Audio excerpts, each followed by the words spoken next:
Okay, so about 2 days ago at the time of filming this, I saw the live-action How to Train Your Dragon movie starring Mason Thames, or Thames, however you say it, as Hiccup. Now mind you, I am somebody who, to my knowledge, I've never properly watched the original movie, purely just because Hiccup looks so weird to me in that movie, and I don't think I could stand 2+ hours of seeing that character design. I remember seeing the sequels as they came out, and I remember liking them, but they both came out kind of a while ago, and I don't remember them that much, especially the second one. So I went in to this movie kind of blind, obviously with like a peripheral knowledge of, hey, main character is named Hiccup, he has a dragon named Toothless, he has a romance with this lady named Astrid, but that was about it. So went into it kind of blind. So I'm not really going to be talking about this or reviewing this as an adaptation, but rather just like blindly as somebody who, went into this movie because he saw the black phone, which Mason Thames was the star of, and was curious and had generally heard that it was a good movie. With that said,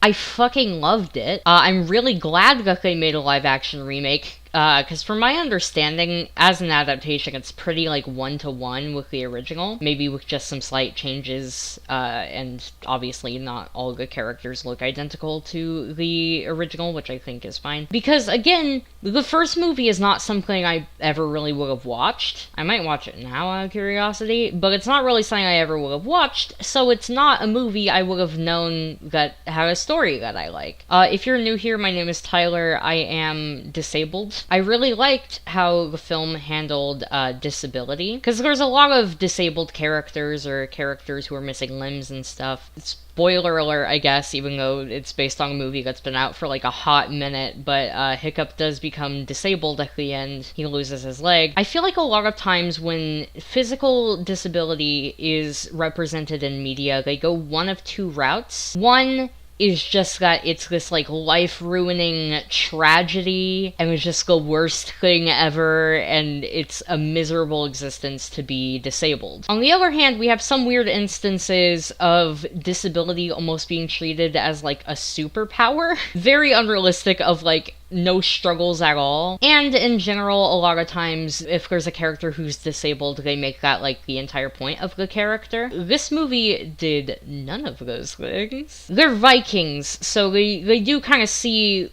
disabilities and, like, scars and things as, like, a battle scar, like, kind of a token of honor. There's a whole conversation early on in the movie where some of the younger characters talk about wanting to, like, lose a limb or get a scar. And I could see some people seeing that as kind of falling into what I was saying about the almost, like, romanticization of it, but I don't think it fits that because they're Vikings. So, like, it makes sense, Like, Vikings are brutal, and their whole thing is fighting. Like, that's a big point in the movie, is that fighting is such an ingrained thing for Vikings, so I think it makes perfect sense in this specific case. But it also means that they don't treat it as, like, a tragedy, which I appreciate. Disabilities, especially if you become disabled, like you weren't born like that can be a traumatic thing, obviously, and they do kind of show that when Hiccup realizes that he lost his leg, but all too often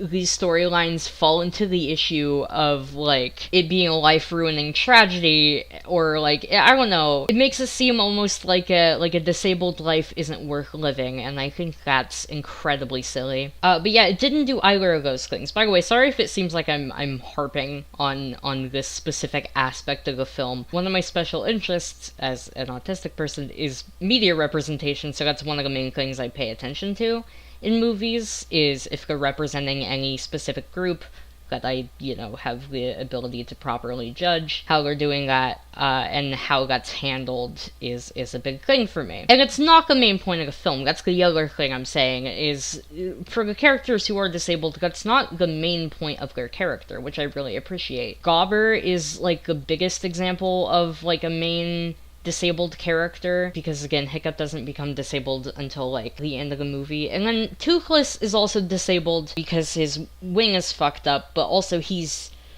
a dragon, so it's kind of in a different realm when talking about it. But like, the dad has a notable scar on his face. Disability is very common in the movie, and it's not really treated as a tragedy, which I appreciate. But they do still show the hard parts of it as well. Again, Hiccup has kind of a oh shit reaction when he realizes that he lost his leg. And also, like, minor inconveniences as well. Like, we see Gobber having troubles of, like, he has to keep replacing his, whatever is in place of his arm that's missing because they get, like, eaten by dragons and shit. I think that part of the movie was handled really well. It made me happy as somebody who so rarely sees disability representation that I would consider positive. And again, just as somebody who finds that stuff very interesting, I liked it a lot. Beyond that, cute story, maybe a bit basic, but also, again, it's based on kind of an older movie. Hold on, have I grabbed this before? I don't know if it's clear. I am playing this as I'm commentating. I think I've already gotten that. Whatever, I have it now. Yeah, maybe a bit of like a standard generic plotline almost, but again, it's an earlier example of that, and I think it's done very well.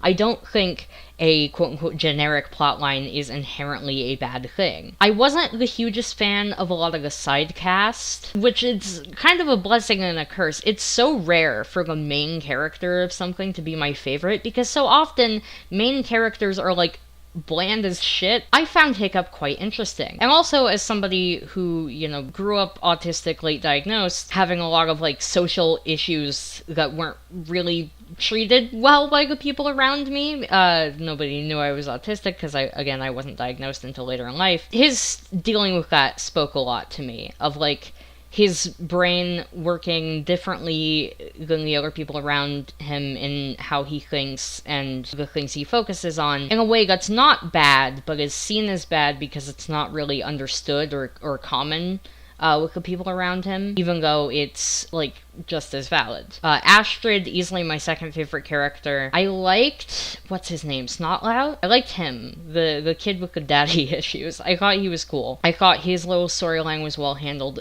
My main criticism with the film, and it's not even that big of a deal, I just feel like the father kind of got let off too easy, because he treats Hiccup like shit. And then, he learns better and is doing better by the end of the film, but I feel like it was a little bit glossed over, like they kind of redeemed him too quickly. I don't know if that's an issue that was also present in the original film, or if it was just a timing issue with this movie. I have no idea. Either way, that was my one thing that keeps it from being like a 10 out of 10 to me. I would definitely give this movie like a 9 out of 10. I've already collected this guy, so nobody thinks I'm skipping him. As you can see, I've played the game before. If you look at, I'm a level 38.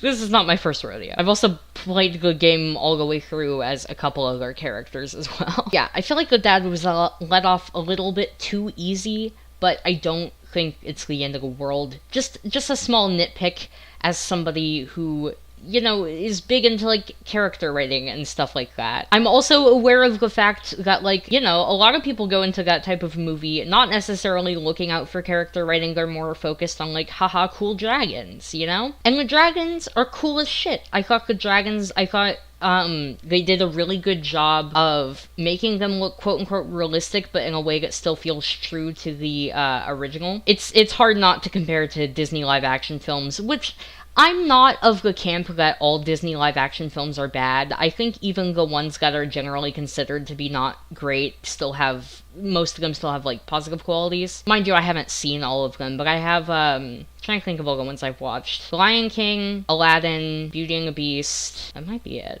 I don't really know. Out of those ones, I don't think any of them are, like, perfect, but I think they all do have positive aspects to them. But one of the main issues that people had, specifically with The Lion King, and I agree with this, is that making the lions quote-unquote realistic, they made them kind of almost too realistic to where it took some of the personality out of it. Yep, there we go. No more Troll Mother. And we can collect all of this shit. By the way, if you're wondering why I'm playing Castle Crashers instead of Pixel Gun, there's two reasons for that, really. First off, thematically, it just seemed a bit more fitting. I know this is Knights and not Vikings, but it still feels more fitting than Pixel Gun in terms of just, like, tone. I feel like it's not too distracting of a game, and also I want to send this to one of my parents who has motion sickness issues when I do videos with pixel gun. So hopefully you guys don't mind this. Anyways, I do understand it's a bit easier to keep the, like, cartooniness with dragons because they're already, like, fantastical creatures, but I think that the movie did a very good job. And also, if we compare it to, like, the whole Sonic movie situation, they had the issue where Sonic looked terrible until everybody, like, was outraged and caused issues. And I know Sonic is a hedgehog, but he's already, like, a fantastical looking thing. So I think it's still a testament to DreamWorks for just doing a good job with Toothless and all the other dragons. I thought all the dragons looked really good. I thought all the actors did good. And obviously, you know, the actors and stuff don't look exactly like the animated characters. I'm sure there's probably fucking racist people online complaining about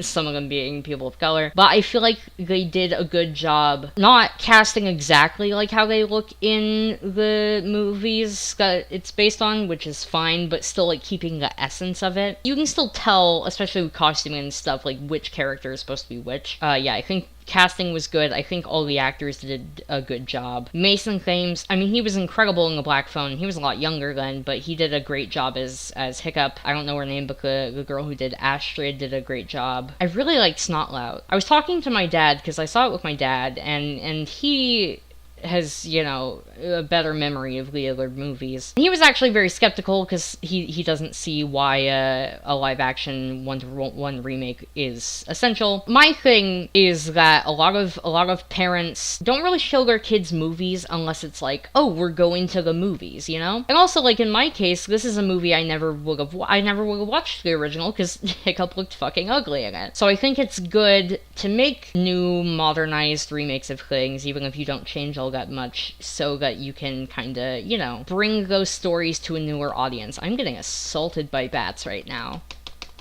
I was clicking the wrong button, that's why. I was clicking S instead of A. So just to address that real quick, I think that it's not a bad thing to make live-action adaptations inherently. I don't subscribe to that camp of, like, ooh, live-action remake bad. Why do they do that? I think that's a silly way to think. But I was talking to him because he was, you know, in a better pool to judge it as an adaptation, and he was telling me that Snotlout is way more fucking insufferable in the original, and that was one of the things he liked about this, was how they handled him, because he wasn't as insufferable. And, you know, I can't really speak on that, but what I can say is that I liked Snotlout in the movie, so they did something right there. They did a really good job as well, and I'm sure, I mean, it's How to Train Your Dragon. Obviously, good dragons are gonna be important, but I feel like Toothless, even though he's, you know, just this computer animated thing, I feel like they did a good job of making him feel very, like, a character that you can, like, understand, rather than just, like, an entity. You don't get that a lot with, like, especially animal or, like, pet characters. And especially in, like, live-action CG things. Bro, credit to Mason Thames. He did an amazing job in that film. He's a great actor. He was great in The Black Phone, but he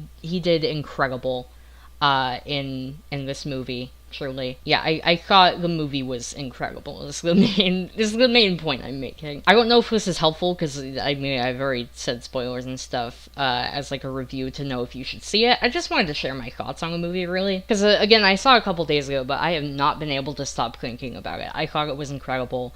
Really liked how it handled disability. I thought the actors did a good job, the special effects were amazing, the writing was really good. It was a really good movie. The one thing I can say, speaking as an adaptation, I appreciated how Mason Thames, again, credit to him, did Hiccup's voice. Because it wasn't, like, an impression of the voice in the movie. And Hiccup in the movies, in the animated movies, he does have a distinct voice.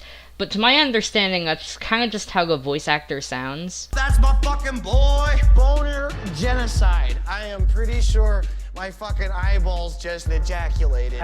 Also, speaking as an actor, if I were a voice actor and I did a role that was just like my regular speaking voice, and then a live action version of it did like a parody of my voice, I would be a bit peeved. After all, you can't take it with you. Get it? It's a reference to the hit play, You Can't Take It With You.